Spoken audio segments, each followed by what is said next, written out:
जय श्री कृष्णा दोस्तों, राधे राधे।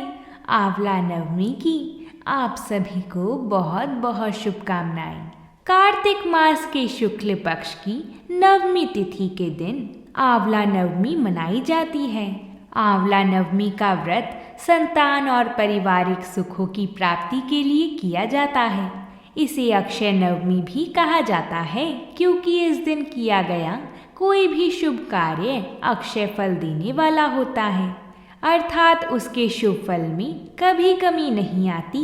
शास्त्रों के अनुसार अक्षय नवमी के दिन किया गया पुण्य जन्म जन्मांतर तक खत्म नहीं होता है। आज हम सभी आंवला नवमी की बहुत ही दुर्लभ कथाओं को सुनेंगे। आज के दिन आंवला नवमी की कहानियों को सुनने का बड़ा ही महत्व बताया गया है, इसलिए इन कथाओं को पूरा अवश्य सुनिएगा। बीच में कथा को छोड़ने से माता लक्ष्मी का अनादर माना जाता है। यह कथा आंवला नवमी पर सुनी और कही जाती है। इस कथा को बड़ा ही दुर्लभ माना जाता है। जो कोई भी इसका श्रवण करता है उसके भाग्य खुल जाते हैं, उसके घर में धन धान्य की वर्षा होती है। तो आइए कथाओं को प्रारंभ करते हैं। बोली माता लक्ष्मी की जय, भगवान विष्णु की जय। आंवला नवमी के दिन देवी लक्ष्मी की पूजा की जाती है तथा आंवले के पेड़ के नीचे भोजन करने की परंपरा शुरू हुई है। इसके पीछे एक पौराणिक कथा है। एक बार की बात है, देवी लक्ष्मी जी पृथ्वी का भ्रमण करने आई हुई थी। रास्ते में उन्होंने भगवान विष्णु और शिव जी की एक साथ पूजा करने की कामना की। माता लक्ष्मी जी ने माना कि विष्णु भगवान और शिव जी को एक साथ कैसे पूजा जा सकता है। तब उन्होंने महसूस किया कि तुलसी जी और बेलपत्र की गुणवत्ता एक साथ आंवले के पेड़ में ही पाई जाती है।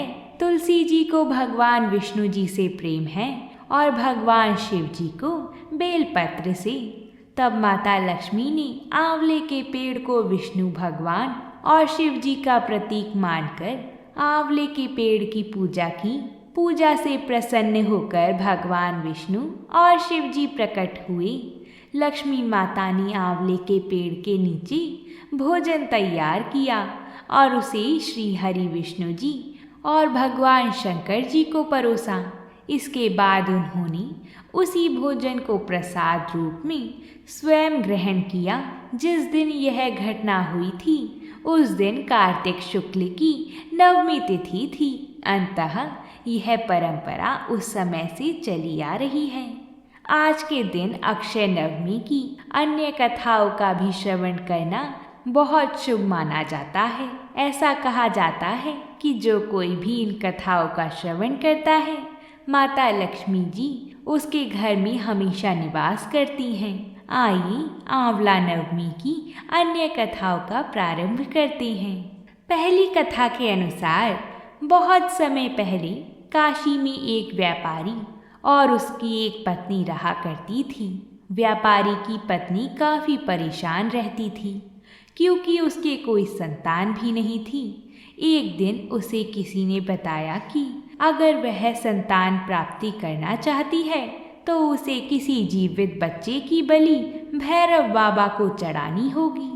व्यापारी की पत्नी ने यह बात अपने पति को बताई, परंतु व्यापारी ने अपनी पत्नी को इस तरह का कृत्य करने से मना कर दिया। लेकिन व्यापारी की पत्नी के मन से संतान प्राप्ति की लालसा कम नहीं हो पाई, जिसकी वजह से उसने अपने पति से छिपकर और हत्या की परवाह किए बिना ही एक बच्चे को चुराया और उसकी बलि दे दी। इसका दुष्परिणाम यह हुआ कि व्यापारी की पत्नी कई रोगों से ग्रस्त हो गई। पत्नी की यह हालत देखकर व्यापारी काफ़ी दुखी हुआ, लेकिन जब उसने इसका कारण पूछा तो पत्नी ने पूरी घटना के बारे में बता दिया। यह सुनकर व्यापारी काफ़ी क्रोधित हुआ, परंतु अपनी पत्नी की स्थिति देखकर वह काफ़ी व्यथित था। व्यापारी ने अपनी पत्नी को निरोगी होने का उपाय बताया। उसने कहा कि यदि तुम पाप से मुक्ति पाना चाहती हो तो कार्तिक मास में गंगा स्नान करो और सच्चे मन से ईश्वर की प्रार्थना करो। व्यापारी की बात सुनकर पत्नी ने नियमबद्ध तरीके से पति की बात का पालन किया।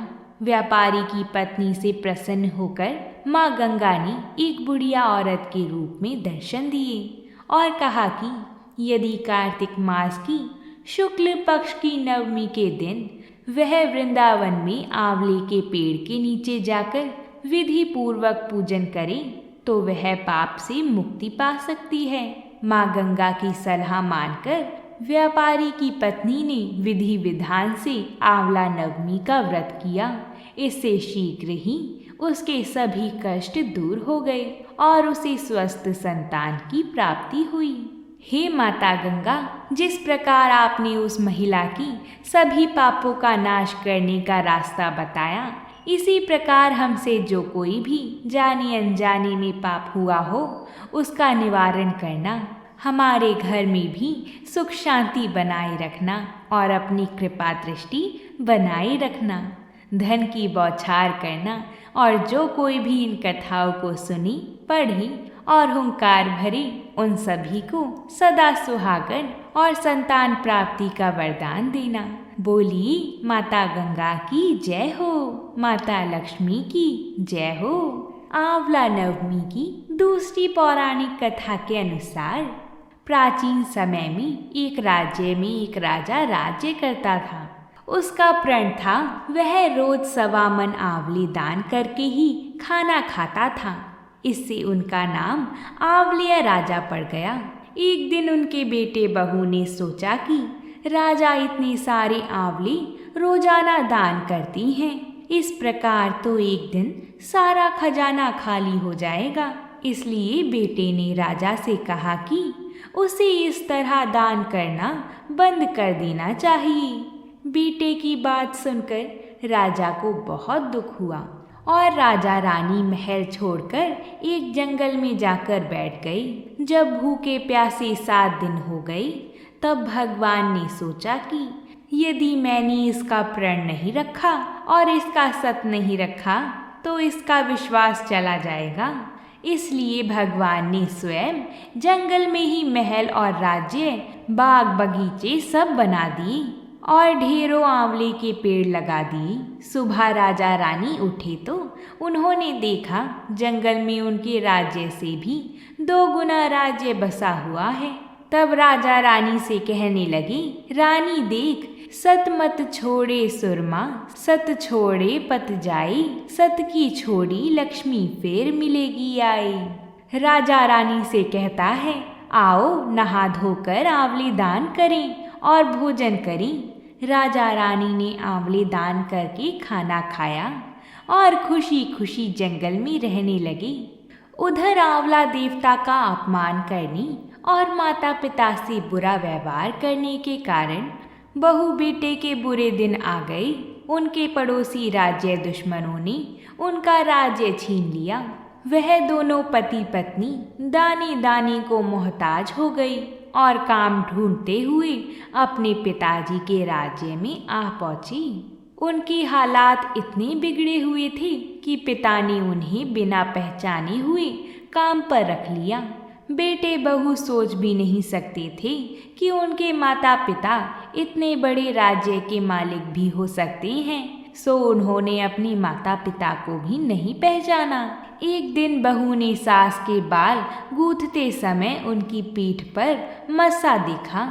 उसे यह सोचकर रोना आने लगा कि ऐसा मस्सा मेरी सास के भी था। हमने ये सोचकर उन्हें आंवले दान करने से रोका था कि हमारा धन नष्ट हो जाएगा।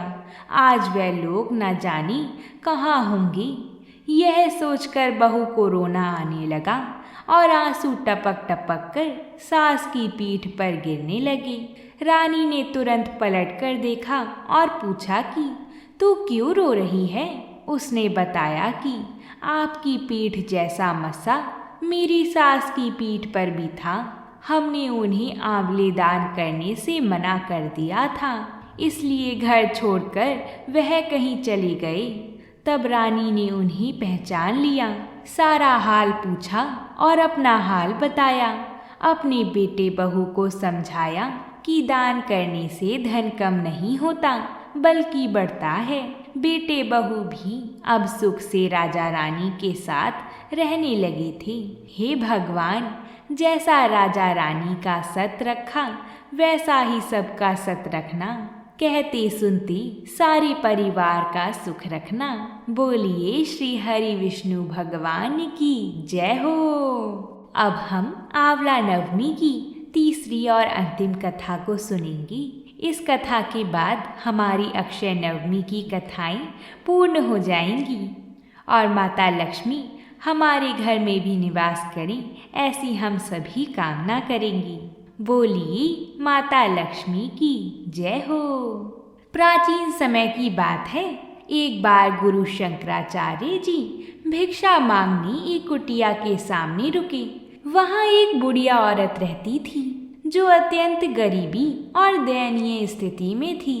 शंकराचार्य की आवाज़ सुनकर वह बुढ़िया औरत बाहर आई। उनके हाथ में एक सूखा आंवला था। वह बोली, महात्मन, मेरे पास इस सूखे आंवले के सिवाय कुछ भी नहीं है जो आपको भिक्षा में दे सकूं। तब शंकराचार्य जी को उनकी स्थिति पर दया आ गई और उन्होंने उसी समय उनकी मदद करने का प्रण कर लिया।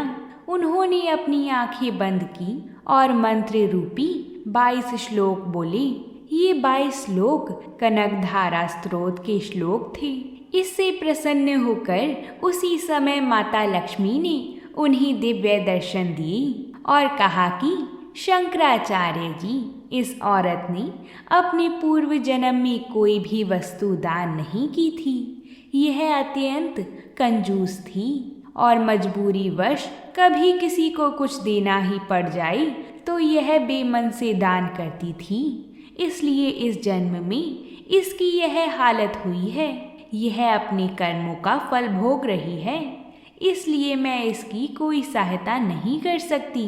तब शंकराचार्य जी ने देवी लक्ष्मी माता की बात सुनकर कहा, हे महालक्ष्मी जी, इसने पूर्व जन्म में अवश्य दान धर्म नहीं किया है, लेकिन इस जन्म में इसने पूर्ण श्रद्धा से मुझे यह सूखा आंवला भेंट किया है। इसके घर में कुछ नहीं होते हुए भी इसने यह मुझे सौंप दिया है। इस समय इसके पास यही सबसे बड़ी पूंजी है। क्या इतना भेंट करना पर्याप्त नहीं है? शंकराचार्य जी की इस बात से देवी लक्ष्मी प्रसन्न हुई और उसी समय उन्होंने गरीब महिला की कुटिया में स्वर्ण के आंवला की वर्षा कर दी।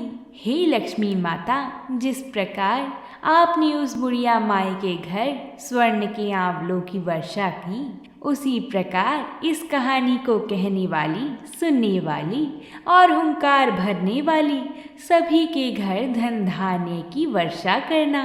बोली माता लक्ष्मी की जय, भगवान विष्णु की जय हो। अगर आप सभी को ये कथाएं अच्छी लगी हों तो हमें कमेंट में जय श्री हरि विष्णु ज़रूर लिखें। हमारे लिए आपका सहयोग बहुत ही ज़्यादा ज़रूरी है। अगर आप सभी हमारी कथाओं को ऐसे ही पसंद करते रहेंगे तो हम भी व्रतों से जुड़ी कथाएं आप सभी के लिए लाते रहेंगे। आप सभी के सहयोग और प्रभु की कृपा से ही हम आप सभी के लिए कथाएं ला पाते हैं। इसलिए वीडियो को एक लाइक ज़रूर करके जाएं और चैनल को सब्सक्राइब भी करें ताकि आने वाली सभी कथाएं आप सभी को समय अनुसार मिलती रहें। प्रेम से बोलिए जय श्री कृष्णा।